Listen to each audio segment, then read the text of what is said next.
Saudara, kita akan lanjutkan studi kita di dalam kitab Hakim-Hakim, ya.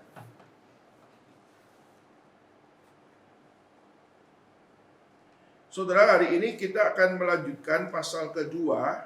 Ya, pasal kedua kita akan membahas ya mengenai penyataan malaikat Tuhan kepada orang Israel.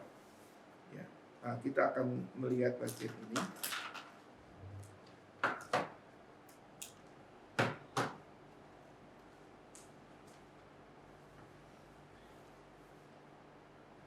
Hakim-Hakim pasal kedua, ya. Kita membaca ayat yang pertama sampai dengan ayat yang ke-5 saja. Kita akan melihat bagian ini, saudara. Saya akan baca untuk saudara sekalian. Lalu malaikat Tuhan pergi ke Gilgal, ke Bokim, dan berfirman, telah kutuntun kamu keluar dari Mesir, dan kubawa ke negeri yang kujanjikan dengan bersumpah kepada nenek moyangmu. Aku telah berfirman, aku tidak akan membatalkan perjanjianku dengan kamu selama-lamanya. Tetapi janganlah kamu mengikat perjanjian dengan penduduk negeri ini. Mezbah mereka haruslah kau robohkan. Tetapi kamu tidak mendengarkan firman-Ku. Mengapa kamu berbuat demikian? Lagi aku telah berfirman, aku tidak akan menghalau orang-orang itu dari depanmu, tetapi mereka akan menjadi musuhmu, dan segala Allah mereka akan menjadi jerat bagi kamu. Setelah malaikat Tuhan mengucapkan firman itu kepada seluruh Israel, menangislah bangsa itu dengan keras. Maka tempat itu dinamai Bokim. Lalu mereka mempersembahkan korban di sana kepada Tuhan.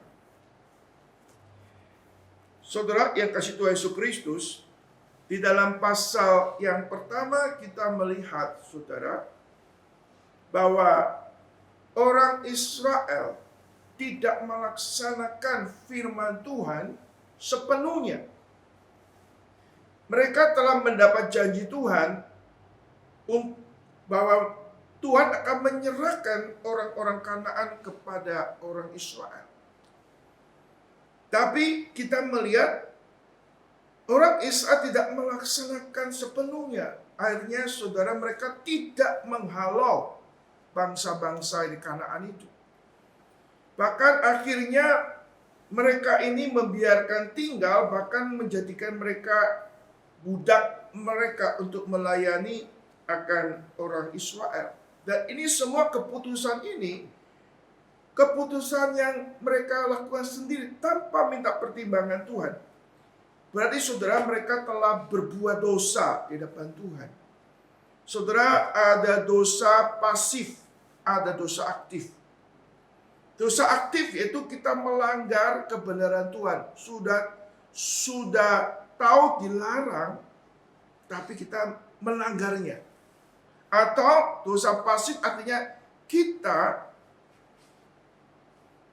tidak melakukan apa yang harus kita lakukan. Saudara, dalam perjalanan hidup kita dituntut kepada Tuhan untuk meresponi dan mentaati firman Tuhan. Baik firman Tuhan yang sulit ataupun firman Tuhan yang mudah kita lakukan, Tuhan minta kita melakukan dengan setia.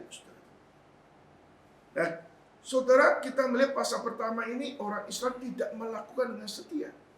Allah sudah berjanji akan menyerahkan, artinya kalau mereka mentaati dan mengandalkan Tuhan, mereka bisa mengalahkan orang Israel. Bisa meruntuhkan mezbah-mezbah di situ. Bisa mengusir orang-orang Kanaan yang ada di wilayah yang telah diserahkan kepada Tuhan. Tapi mereka tidak melakukan. Mampu melakukan, tapi tidak melakukan. Saudara, ini hal yang simpel, tapi dalam hidup kita ada banyak hal yang kita bisa lakukan. Tuhan telah berikan talenta kepada kita. Tuhan telah bukakan kesempatan kepada kita. Tapi kita tidak melakukan. Saudara, saya akan membacakan beberapa kesimpulan di dalam Matthew Henry. Saya tidak pakai kata-kata saya sendiri supaya kita lebih kita mendengar ya, perkataan Matthew Henry mensikapi orang Israel yang bersikap demikian, saudara. Karena perkataan Matthew Henry jujur agak vulgar, saudara. Agak nggak enak didengar ya. Tapi ini diucapkan oleh Matthew Henry dalam tulisannya, saudara. Saudara, dia mengatakan di sini, secara keseluruhan tampak bahwa orang Israel pada umumnya sangat ceroboh dalam melaksanakan kewajibannya maupun kepentingan mereka dalam perkara ini. Ini ada istilah ceroboh ya. Dia ceroboh itu artinya melakukan asal-asalan juga. Ya. Ada orang ceroboh karena nggak ada perhatian betul-betul. Asal melakukan. Ceroboh artinya ya asal-asalan jadi gitu. Nggak mengerjakan dengan penuh tanggung jawab. Ceroboh. Nggak ada pertimbangan, nggak minta bertanya kepada Tuhan. Main aja ambil keputusan, ceroboh. Saudara, orang ceroboh ini konsekuensinya besar. Andai kata orang tanda kutip ceroboh pilih nyonya atau pilih menantu. Itu kan dibawa seumur hidup, betul nggak? Atau kita ceroboh di dalam menggunakan keuangan atau menggunakan apa, itu dampaknya fatal, saudara.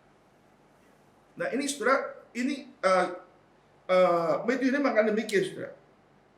Mereka tidak melakukan apa yang dapat mereka lakukan. Jadi mereka tidak melakukan apa yang dapat, yang bisa mereka lakukan untuk menghalau orang Kanaan dan mendapatkan tempat bagi diri mereka sendiri. Mereka mampu melakukan, tetapi tidak melakukan. Lebih lanjut, saudara, dikatakan demikian, saudara. Itu semua terjadi karena mereka malas dan pengecut. Mereka enggan berjuang keras untuk menuntaskan, menaklukkan mereka. Padahal udah janji loh. Aku udah serahkan, tapi tidak mau mengerjakan itu. Seperti pemalas yang memimpikan ada singa di jalan, ada singa di lorong. Mereka suka membayang-bayangkan kesulitan dan tidak dapat diatasi, menakut-nakuti diri mereka sendiri dengan angin dan awan sehingga mereka tidak mau menabur dan menuai. Ya, saya melihat Matthew Henry itu ngomongnya belak-belakan. Ya. Mereka tuh tidak melakukan apa yang bisa mereka lakukan. Mereka disebut malas, ya, atau katakan pengecut. Sudah kita mengerti ya, waktu 10 pengintai itu, di 12 pengintai disuruh melihat tanah Kanaan. Saudara, kesukaan Yesus Kristus, 10 pengintai melihat mereka besar-besar ya, kuat-kuat, kita bisa ditelan habis di situ kan? Itu masuk akal kan? Reasonable sekali. Tapi saudara, kita melihat bukannya melihat dengan kacamata manusia. Kaleb dan Yosua melihat sesuatu dengan kacamata iman. Waktu kita tidak melihat kacamata iman, waktu kita tidak melihat sesuatu dengan kacamata rohani, membuat kita itu tidak setia kepada Tuhan. Atau pengecut. Tuhan mengatakan pengecut.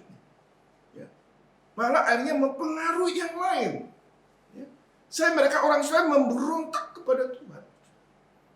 Ini saudara, ini perkataan daripada Matthew Henry, saudara ya. Ini yang pertama. Yang kedua, dikatakan di sini juga. Itu semua terjadi karena mereka serakah. Tenaga serta uang orang Kanaan akan lebih menguntungkan bagi mereka. Pikir mereka daripada darah orang Kanaan. Sehingga mereka rela membiarkan orang Kanaan diam tengah-tengah mereka supaya mereka dapat memanfaatkan tenaga orang Kanaan terus. Jadi mereka mau enaknya sendiri ya. Ini mirip dengan sebenarnya Saul ya diminta untuk membinasakan untuk carahannya, tapi dia justru enggak, saudara. Kenapa? Dia menginginkan benda-benda itu. Ada keserakahan atau enggak puas dengan apa yang telah Tuhan siapkan. Ingin mendapat lebih. Ya. Ingin nikmati sesuatu yang di luar janji Tuhan. Saudara, orang Israel, janganlah ya, daripada darah, biar hiduplah ya. Sisi lain mungkin orang-orang Kanaan sebagian mereka bisa kerja atau mereka ada kelebihan, atau mungkin juga kalau secara manusia mungkin ada di antara mereka gadis mereka cantik-cantik jadikan istri mereka ya. Saudara, ini sesuatu hal yang mencerminkan hati orang daripada Israel pada waktu itu, saudara. Jadi ada ketamakan. Maka Alkitab katakan ketamakan itu sama juga penyembahan berhala. Kita mengabaikan akan perintah Tuhan dan janji Tuhan, kita mengejar sesuatu yang di luar janji Tuhan. Saudara, dunia ini banyak menjanjikan macam-macam ya. Kita bisa kejebak ya. Ya, Alkitab katakan peristiwa Yesus dicobai di padang gurun. Iblis mengatakan semua dunia dan segala kenikmatan yang akan kuberikan kepadamu, asal engkau menyembah aku. Saudara, karena dunia ini mencobai kita begitu rupa, dan kita menginginkan sesuatu yang di luar janji Tuhan, itu keserakahan. Kita nggak puas dengan apa yang penyediaan Tuhan. Kita menginginkan di luar janji Tuhan. Itu serakah. Serakah itu sama dengan penyembahan berhala. Atau saudara, hedonis, kita ingin menikmati sesuatu yang harusnya kita kerja, kita memanfaatkan tenaga orang lain. Sekarang ada istilah eksploitasi ya, tenaga orang lain, memanfaatkan orang lain. Saudara, kalau ada orang lain memanfaatkan tenaga kita gimana, saudara? Marah nggak? Jengkel gitu ya. Nah, orang Israel, saudara, mengekspresikan sikap hidupnya itu menjadi orang egois. Serakah, egois, mau enaknya sendiri. Tuhan mengatakan kamu harus menaklukkan, aku udah janji, menyerahkan, tapi mereka tidak melakukan. Lalu yang ketiga, saudara, ini kesimpulan dari Matthew Henry. Ya, saya setuju juga, saudara. Mereka, dikatakan, mereka tidak mempunyai rasa ngeri dan jijik terhadap penyembah berhala yang seharusnya ada di dalam diri mereka. Mereka merasa iba untuk memukul orang Kanaan ini dengan mata pedang. Meskipun takaran kejahatan orang Kanaan sudah penuh, mereka menganggap bahwa tidak apa-apa membiarkan orang Kanaan itu hidup tengah-tengah mereka. Bahwa mereka tidak akan terancam bahaya oleh orang Kanaan itu. Saudara, ini dua hal. Saudara, pertama, mereka tidak jijik atau ngeri melihat penyembah berhala. Saudara, berhala itu dibenci oleh Tuhan. Ya. Harusnya kita membenci apa yang dibenci sama Tuhan. Kita menjauhkan hal-hal yang Tuhan tidak suka. Saudara. Tapi mereka nggak jijik. Mereka tidak menjauhkan, justru mendekatin, saudara. Bahkan kita melihat orang-orang Kanaan itu, kan sebenarnya kejahatan Tuhan menghukum orang Kanaan bukan dalam pengertian genosid yang sempit ya. Karena kejahatan orang Kanaan karena notok gitu loh. Saudara, dalam penyembahan berhala itu disuruh ada pelacuran bakti. Lalu semua pengaruh hidup mereka dikuasai oleh kejahatan. Dan orang Israel tidak merasa jijik ya kejahatan itu. Saudara. Nah, saudara bisa Bayangkan ya, perasaannya bagaimana? Maksudnya, perasaan hati orang Israel bagaimana? Dia tidak membenci apa yang dibenci oleh Tuhan. Dia nggak jijik apa yang dijijiki oleh Tuhan. Berarti sudah ada something wrong di dalam relasi mereka dengan Tuhan. Pengenalan mereka, relasi mereka ada something wrong. Saudara, kalau ada seorang pria, seorang suami yang punya istrinya orang yang baik, orang yang takut kepada Tuhan, lalu dia lebih tertarik sama pelacur, nggak rasa jijik. Saudara, ada something wrong gitu kan dalam kehidupannya. Nah, saudara, Alkitab katakan jagalah hatimu dengan penuh kewaspadaan dan di situ akan terpancar kehidupan. Saudara, di sini kita melihat betapa rendahnya atau sudah mengalami kemerosotan yang sangat dalam kehidupan orang Israel. Sehingga di dalam ayat berikutnya mengatakan mereka tidak mengenal Tuhan. Dan tidak mengenal perbuatan Tuhan. Sehingga mereka hanya gampang untuk terpengaruh oleh hal-hal yang dianggap Tuhan itu menjijikkan. Saudara, kita ya kalau di dalam kehidupan kita, saudara, pertama kali kita pindah rumah, ada kata rumah kita tuh dekat pembuangan sampah. Saudara, hari pertama mungkin kepala kita pusing. Hari kedua, enak.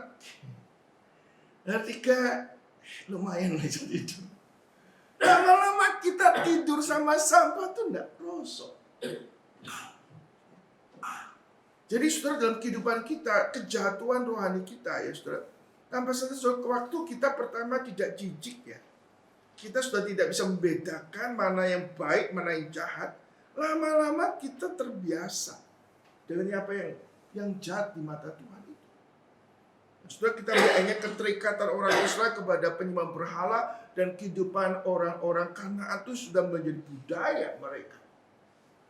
Kalau Tuhan selamatkan mereka dari cengkeraman orang-orang Kanaan, mereka hanya memikirkan kepentingan secara politik atau ekonomi. Mereka tidak pernah kepikir untuk Tuhan perbarui hidup rohani mereka. Tidak pernah. Dan ini yang terjadi, saudara. Matthew Henry mengatakan bahwa mereka itu boleh kata tidak memiliki kejijikan atau kengerian melihat penyembah berhala dan pengaruhnya. Saudara. Berarti, saudara, mereka ini mengalami kemunduran rohani yang begitu sangat parah sekali. Saudara. Yang keempat, hal yang sama mencegah bapak leluhur mereka masuk ke Kanaan 40 tahun lamanya. Sekarang juga mencegah mereka menduduki tanah Kanaan secara penuh dan itu ketidakpercayaan. Ketidakpercayaan mereka akan kuasa dan janji Tuhan telah membuat mereka kehilangan keuntungan mereka yang menyertai mereka kepada 1000 rupa malapetaka. Saudara, ini dikatakan, saya ulang lagi. Hal yang sama yang mencegah bapak leluhur mereka masuk tanah Kanaan 40 tahun lamanya. Sekarang juga mencegah mereka menduduki tanah Kanaan secara penuh. Itu karena ketidakpercayaan.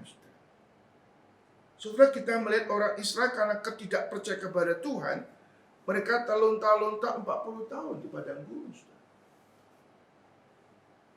Sekarang, saudara, mereka tidak percaya sama Tuhan lagi, sehingga mereka talunta-lunta, jatuh bangun di tanah perjanjian Tuhan. Yang seharusnya mereka sudah diberikan porsi sepenuhnya menikmati berkat Tuhan, tapi akhirnya nggak menikmati. Saudara, ini suatu hal yang sebetulnya ironis besar ya. Mereka ditahan oleh Tuhan, tidak boleh menikmati tanah Kanaan. 40 tahun diputar-putar di padang gurun. Nunggu 40 tahun tidak bisa masuk. Sekarang waktu masuk nggak menikmati lagi. Waduh, saudara, ini orang betul-betul suwe, orang apa ya? Sial betul-betul ya. Kasihan betul-betul ya. Sudah nunggu 40 tahun dan masuk, harusnya bisa nikmati, nggak menikmati lagi, saudara. Ini tragedi 2 kali ya. 40 tahun tunggu nggak bisa masuk karena ketidaksetiaan. Sekarang sudah di ujung masuk ini, mereka nggak menikmati lagi, saudara. Nah, setelah peristiwa ini kita melihat mereka tanpa sadar sudah melakukan yang serius di mana Tuhan di pasal yang pertama, saudara. Dan sekarang Allah mengkonfirmasikan apa yang telah mereka lakukan itu. Yaitu Allah menampakkan diri bentuk malaikat Tuhan. Saudara, kadang-kadang ya, waktu kita berbuat dosa atau melakukan sesuatu pelanggar pada Tuhan, sebenarnya Tuhan tuh mengizinkan itu terjadi, saudara. Oh, nggak apa-apa kok bisa, kan? Tapi semua itu di dalam pengawasan Tuhan, loh. Ya. Saudara, kalau kita melihat seperti Daud tidak pergi perang. Dia duduk di suatu rumah, lalu melihat perempuan Betseba mandi, istri Uria. Ya. Lalu Daud tertarik. Ya. Lalu Elia hanyut di dalam pencobaan, lalu berbuat zina. Sepertinya itu terjadi begitu rupa, dan Allah tahu itu apa terjadi ya, dan Allah mengizinkan itu terjadi. Ya. Orang sudah terlena, dicobai tanpa sadar masuk ke dalam jala dosa. Ya. Ini peristiwa terjadi pada waktu Adam dan Hawa di Taman Eden juga begitu. Mereka berdialog dengan iblis, akhirnya mereka masuk jerat iblis, dicobai jatuh dalam dosa. Saudara, orang Israel juga begitu. Dia sudah diberikan janji sama Tuhan, ya, janji sama Tuhan, kau akan kuserahkan bangsa ini, tapi mereka nggak melakukan. Dan waktu mereka tidak ada komitmen sungguh-sungguh, Allah sepertinya membiarkan itu terjadi. Nah, setelah terjadi, Allah pasti tahu ini sudah salah ini. Di sini, saudara, kita melihat setelah peristiwa yang terjadi, mereka tuh nggak menuntaskan untuk menaklukkan orang-orang Kanaan.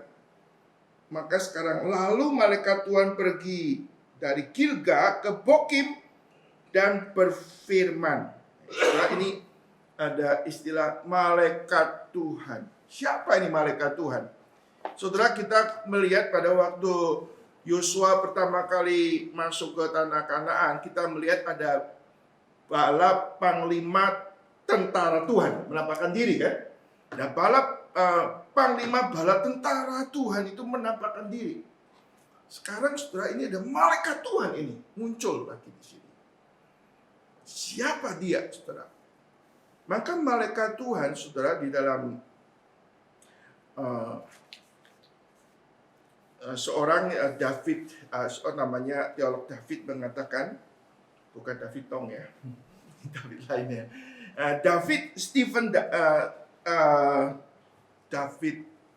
Gusit, teman David Gusit ini, Stephen Gusit memberikan penjelasan bagian ini, saudara, bahwa malaikat Tuhan ini adalah Allah sendiri.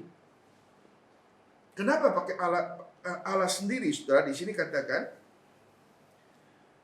saudara, ini merupakan Allah sendiri. Ya, pertama, saudara, kita melihat bahwa Tuhan seringkali pakai istilah bagian Allah menampakkan di dalam bentuk manusia. Jadi malaikat itu berarti, saudara, ini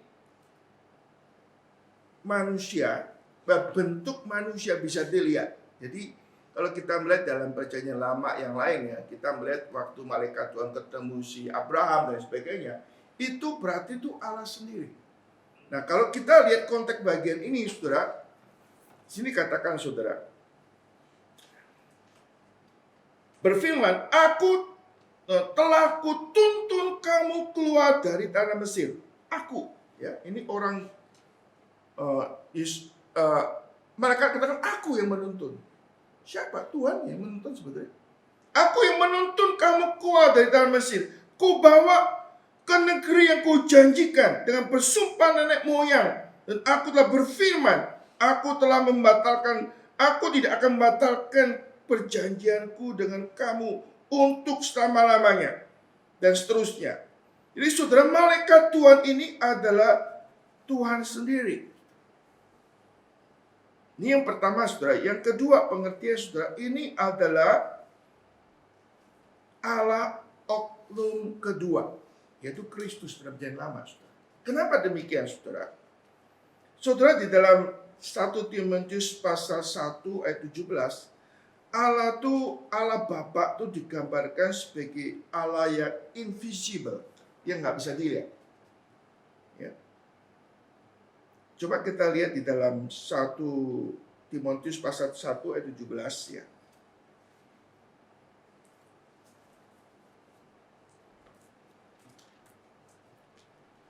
Satu Timotius 1 ayat 17.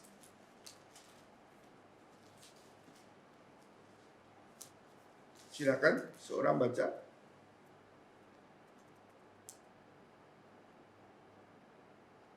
Satu Timotius 1 ayat 17. Hormat dan kemuliaan sampai selama-lamanya bagi Raja segala zaman, Allah yang kekal, yang tak nampak, yang esa. Amin. Ya, kemudian 1 Timotius 6 ayat 16.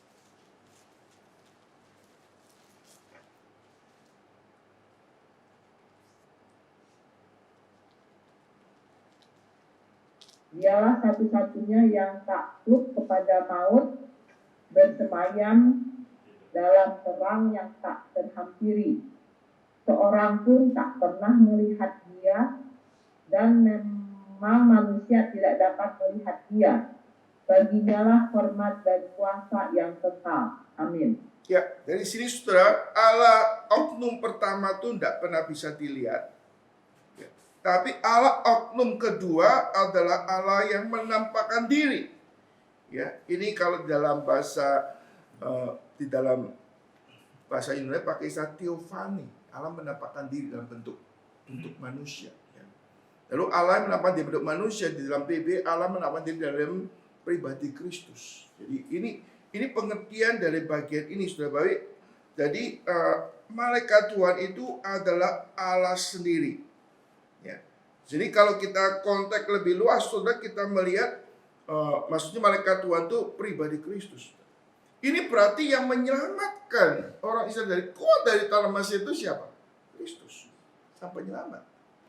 Ya. Lalu kita melihat nama Yosua juga Tuhan penyelamat. Ini keselamatan itu datang daripada Tuhan. Ya. Kita kembali kepada bagian tadi, saudara. Jadi apa yang diperbuat oleh orang Israel itu di dalam pengetahuan Tuhan, di dalam kontrol Tuhan, dan juga di dalam izin Tuhan. Saudara, dalam hidup kita ya, memang Allah tuh nggak kita lihat. Tuhan kasih kebebasan kepada kita untuk mempertimbangkannya. Pada waktu kita menghadapi sesuatu hal, walaupun Allah tuh nggak kita bisa lihat ya, dan sepertinya Tuhan memberikan suatu freedom kepada kita. Kita harus punya awareness ya. Awareness dan kesadaran bahwa Allah itu ada. Dan hendaklah kita belajar untuk melibatkan Tuhan di dalam setiap keputusan dalam kehidupan saudara dan saya. Jangan ceroboh. Sepertinya hidup kita ini nggak ada Tuhan. Kita harus senantiasa punya awareness, kesadaran. Salah satu sarana membuat kita ini memiliki kesadaran ini, kita perlu membangun di dalam spiritual life kita, di dalam doa. Doa itu suatu penyataan iman, mengakui bahwa Allah itu ada. Dan melibatkan Tuhan dalam setiap keputusan kita nyatakan dalam doa. Saudara, kita mengetahui Daniel ya, sehari 3 kali berdoa ya. Simple seperti ini, tapi bentuk praktis yang nyata. Ya. Kita mengakui bahwa Allah itu ada, hidup kita bergantung sama Dia. Lewat doa, saudara. Simple seperti ini. Saya beberapa hari lalu itu sengaja kepingin sendirian, saudara. Maka saya pergi ke Mount Pleasant sendirian di situ ya. Jadi duduk lihat sungai gitu ya. Saya minum kopi sendiri gitu ya. Saya nggak mau sama polisi, saya kepingin sendiri. Dan kadang-kadang saya nyanyi dong, nyanyi lagu-lagu rohani ya.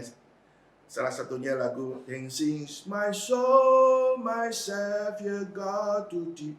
Mungkin saya nyanyi itu kalau mungkin puluhan kali saya nyanyi sampai jalan nyanyi.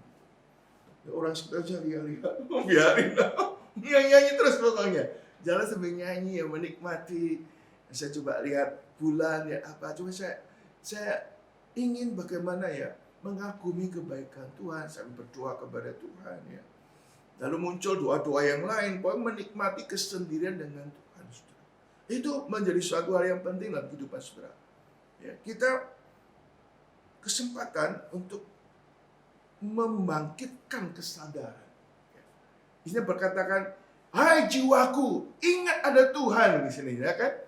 Kita perlu datang kepada Dia, berdoa sama Dia, saudara. Lalu yang kedua, saudara, kita perlu ada kesadaran kepada Tuhan. Kita bisa pupuk lewat kita tiap hari itu ada waktu baca firman. Yang hidup itu. Baca firman. Atau mengingat firman yang sudah kita pernah baca. Ya. Atau berusaha untuk memahami kebenaran-kebenaran yang sudah kita tahu. Cuma kita ingin lebih deep, lebih dalam lagi. Mau memahami apa artinya firman Tuhan itu untuk hidup saya. Gitu.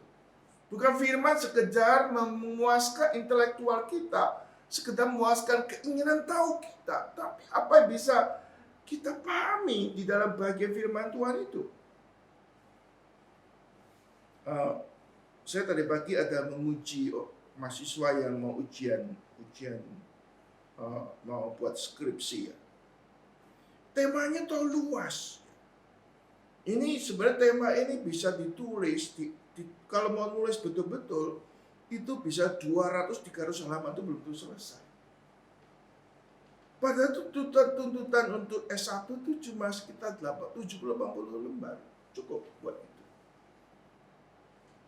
Saya katakan, saudara, selihat kapasitas saudara, saya bilang, saudara itu mungkin tuh tema yang dibahas itu terlalu dalam. You nanti nggak mampu, kesulitan menulisnya nanti.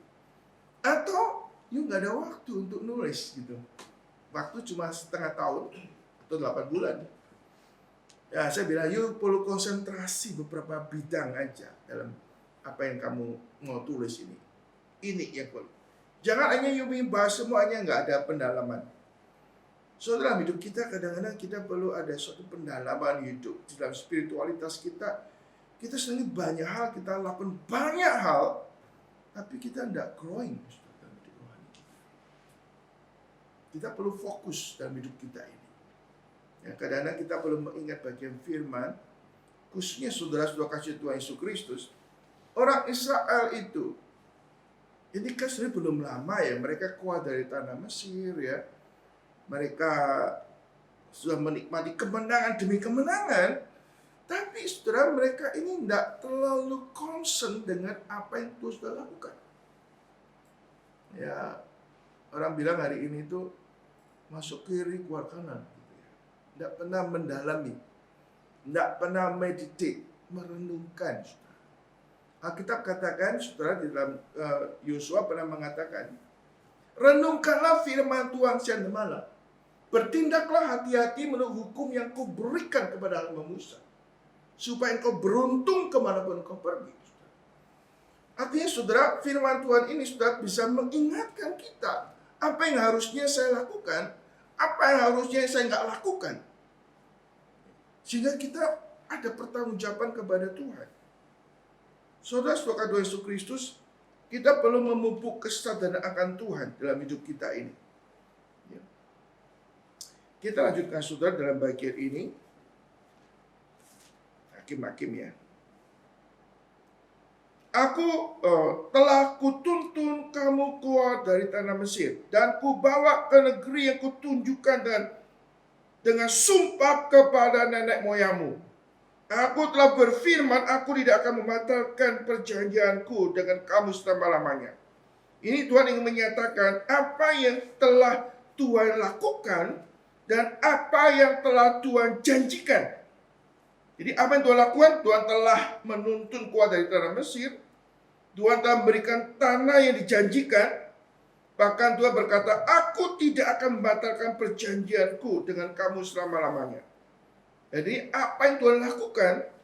Tapi setelah kita melihat, malaikat itu mengatakan, tetapi ada satu peringatan, janganlah kamu mengikat perjanjian dan penduduk negeri ini.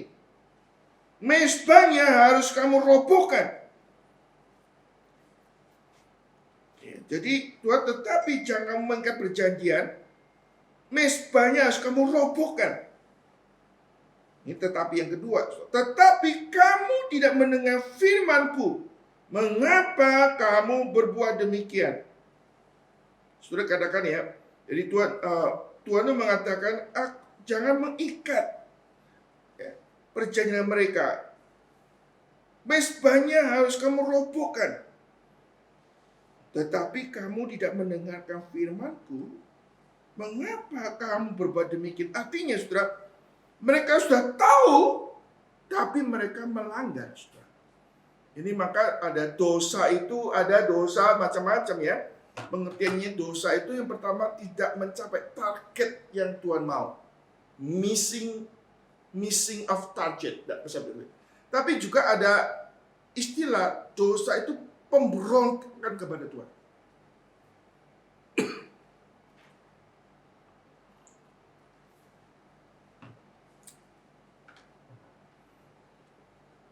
Katakan, tetapi kamu tidak mendengarkan firmanku. Mengapa kamu berbuat demikian? Kamu nggak mendengar, saudara. Artinya mereka ini melawan tuh. Ya. Nggak dengar berarti melawan, saudara. Memberontak kepada Tuhan. Ini berarti dosa yang disengaja, saudara. Saudara, kalau kita ada orang berbuat dosa ya, kan kadang-kadang, sorry saya nggak sengaja ya. Kita bisa maklumin ya. Cuma sudah tahu salah ya. Sudah tahu ini nggak boleh, tetap dilanggar. Tetap dilanggar sepertinya tenang-tenang, saudara. Saudara, kalau orang, contohnya, saudara ada orang yang melanggar, lalu kasih tahu melanggar, lalu bilang, sorry ya saya melanggar gitu. Kita masih lega ya. Tapi dia rasanya cuek aja gitu. Sudah melanggar, nggak rasa bersalah, ya. Jadi kapan nggak ada rasa takut kepada Tuhan? Jadi melanggar. Saudara banyak tadi cerita-cerita sedikit ya, ada orang tahu nyolong pun nggak, tenang-tenang aja gitu ya. Ini orang ini sudah oban gitu ya. Oban, wah bukan oban tuh. Keras kepala gitu. Jadi tahu salah, cuek aja gitu ya. Ini mau diapa? No gitu. Orang Israel tuh ya, kadang-kadang kalau kita melihat ke belakang, mereka lihat tahu nggak benar, ya, membuat anak lembu emas gitu ya. Kita melihat seperti Harun ya kok bisa setuju, tahu ini salah gitu ya. Jadi betul-betul itu oban itu ya. Itu orang Israel terkenal dengan obannya. Saudara, dalam hidup manusia kadang-kadang ada oban-oban tersendiri. Kita tuh kalau bahasa istilah itu maunya sendiri, nggak peduli sama Tuhan, atau kurang ajar sama Tuhan. Ini yang terjadi, saudara. Nah, saudara, kalau kita tanya, mengapa kamu berbuat demikian, saudara? Saudara, ini pertanyaan apa sebenarnya, saudara? Jangan katakan, mengapa kamu berbuat demikian? Ini ungkapan apa sebenarnya, saudara? Kalau kita ngomong sama kamu, kenapa sih kalau bahasa saya, kenapa itu tahu ini salah dilakukan itu goblok kamu gitu apa ya? Atau kamu ini nggak mikir ya? Saya percaya waktu orang berbuat dosa kok mikir ya.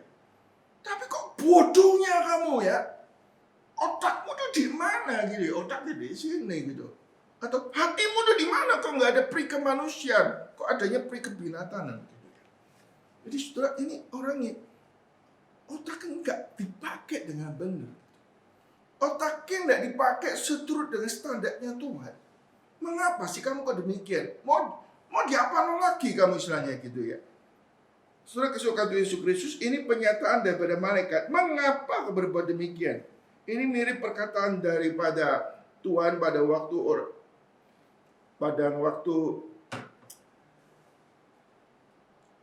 Adam dan Hawa jatuh dalam dosa. Tuhan mengatakan, Adam, di manakah engkau? Apa yang kamu lakukan? Tuhan tahu nggak sih Adam di mana? Tahu. Apa yang kamu lakukan? Tahu nggak? Tahu. Tapi kenapa Tuhan menanyakan lagi? Ingin saya mempertajam, yang kamu lakukan, kamu ngerti nggak? Itu kesalahan yang fatal loh. Yang akan berdampak seumur hidup kamu. Sehingga akan betapa seriusnya. Kalau ada berbuat salah ya biarin dah, nggak ngomong apa. Kalau saya menanya, kamu demikian ya. Papa udah ngomong berapa kali ya, kamu nggak denger ya. Kuping ditaruh mana gitu.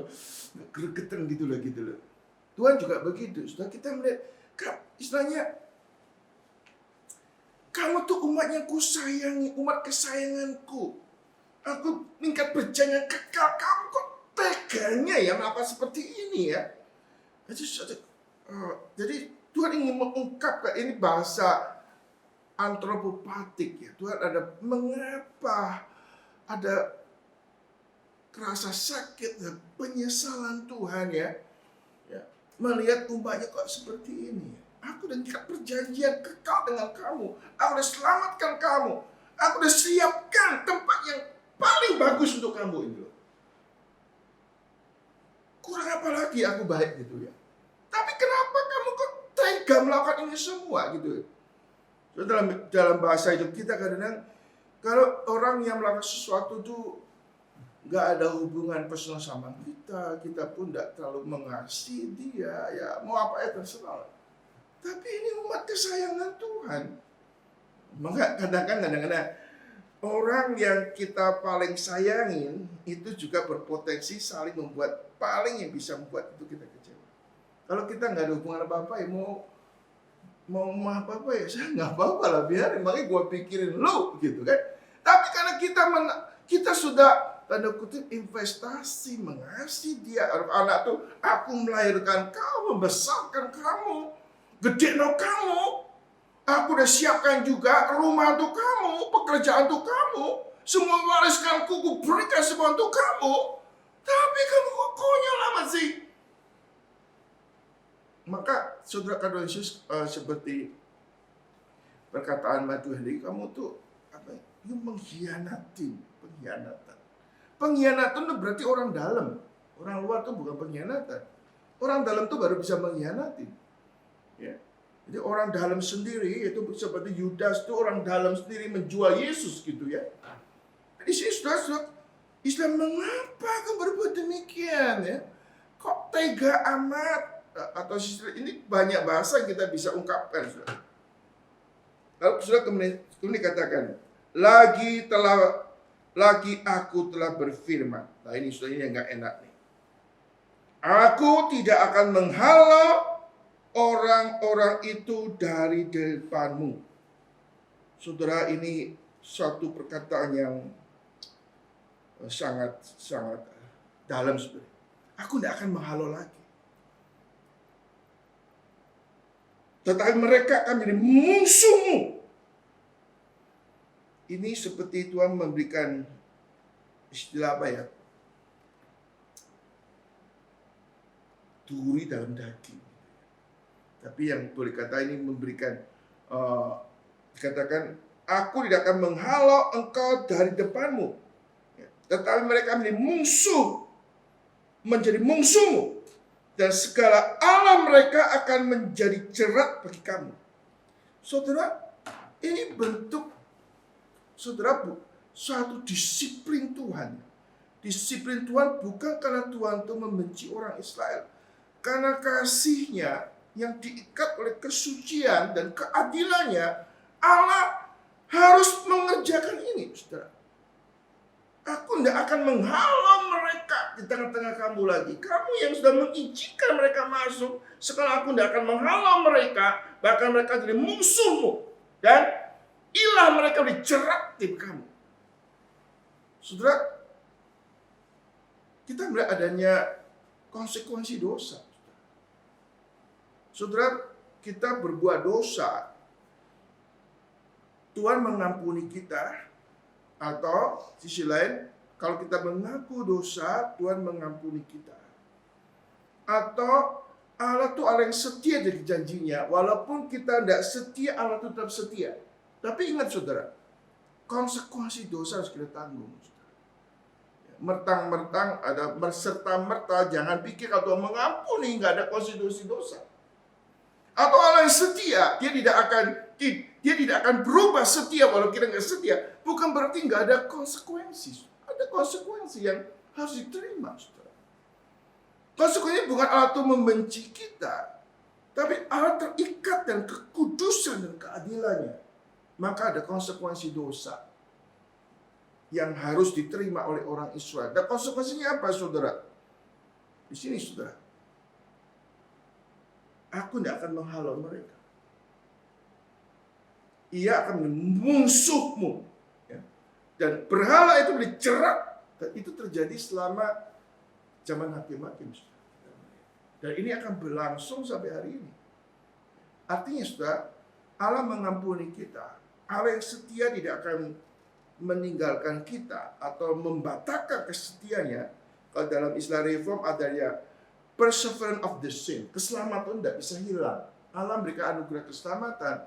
Kita sebagai bangsa dipilih oleh Allah. Allah terikat perjanjian. Dia tidak akan menggagalkan perjanjiannya itu.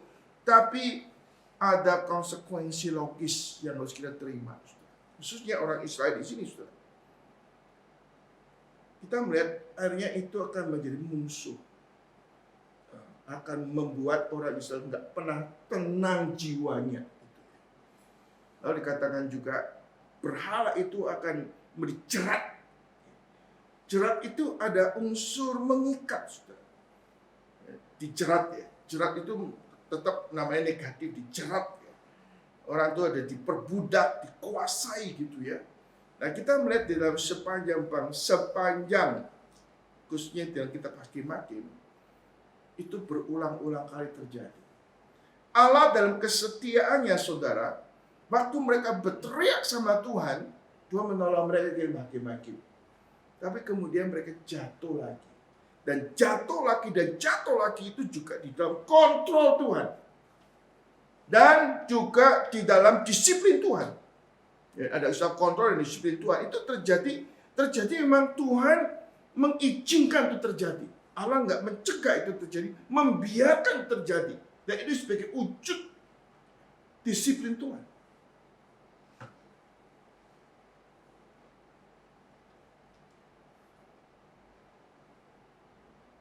Setelah malaikat Tuhan mengucapkan firman itu kepada seluruh orang Israel, menangislah bangsa itu dengan keras.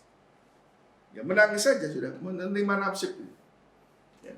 Kadang-kadang mereka menangis dan terima nasib, bukan menangis lalu bertobat, ada pemulihan, ada perubahan dari diri Allah, enggak, saudara. Saudara, dalam ada istilah ya. Saudara, kalau kita ada pakai ilustrasi ya, istilah begini. Saudara, kalau orang itu naik perahu ya, naik perahu dayung ya. Kalau kita naik perahu di sungai, waktu kita ini ngikut arus kan enteng ya, gitu kan. Ya, waktu kita lawan arus berat sekali dalam hidup ini, saudara. Saudara, dan berat seperti ini, saudara, berat seperti ini bukan karena arus sungai itu berubah. Yang berubah itu siapa? Arah daripada perahu itu yang berubah. Dalam hidup kita, saudara, kadang-kadang kita mengalami pressure, mengalami tekanan yang berat. Kenapa? Kita sudah salah arus dalam hidup kita. Sebenarnya ada banyak kesulitan dalam hidup kita yang tidak harus kita pikul. Itu nggak punya nilai rohani, membuat kita bertumbuh, buat kita tambah kuat, tapi sebagai bentuk disiplin Tuhan. Saudara, ada beban yang berat yang Tuhan izinkan, bukan karena dosa, tapi karena ketaatan kepada Tuhan, itu akan membawa pada suatu pertumbuhan rohani. akan melihat kedewasaan rohani, saudara. Celakalah kita kalau kita bergumul mengenai arus hidup yang kuat ini dalam bentuk disiplin Tuhan karena kesalahan kita, karena kecerobohan kita, dan itu tidak ada nilai plus. Maka dikatakan dalam Alkitab, kalau kita menderita bersama Kristus, kita akan memerintah, kita akan dimuliakan dengan Kristus. Tapi kalau kita melihat karena dosa kita sendiri, kecerobohan kita sendiri, itu tidak ada nilai rohani. Dalam hidup kita sudah semila, waktu kita struggle, bergumul, tapi dalam rangka ketaatan kepada Tuhan, yakinlah Allah akan hadir membawa hidupmu lebih dewasa. Hidupmu makin melihat kehadiran Tuhan, campur tangan Tuhan. Tapi sebaliknya, kalau kita berat karena konsekuensi dosa, kadang-kadang sudah ada saatnya kita bisa berbalik, ada pemulihan. Tapi ada waktunya Allah itu antara mengizinkan, membiarkan saudara. Biar engkau menangis dengan tanda kutip nih, pakai istilah saya, air mata darah, gak ada perubahan apa. Kita harus menerima keadaan itu sebagai disiplin Tuhan. Sampai kapan? Sampai mati. Kita bukan melihat titik terang Tuhan, tapi melihat disiplin Tuhan dengan kuat akan menekan kita. Dan ada saatnya Tuhan tidak kasih kesempatan kita ada pemulihan. Karena dosa kita sudah notok. Gitu. Maka jangan sampai itu terjadi. Saudara. Itu bisa terjadi. Saudara. Istilahnya kepanjang sabaran Tuhan itu, tanda kutip dalam manusia ada batasnya. Ada saatnya kita menangis kuat pun tidak ada perubahan apa-apa. Tuhan tolong, cuma ada kondisi membuat kita tambah baik. Contohnya siapa saudara? Yang kali kasih contoh siapa? Yang paling fatal saudara, saudara bisa pikir-pikir siapa dalam kita. Gantian jawab.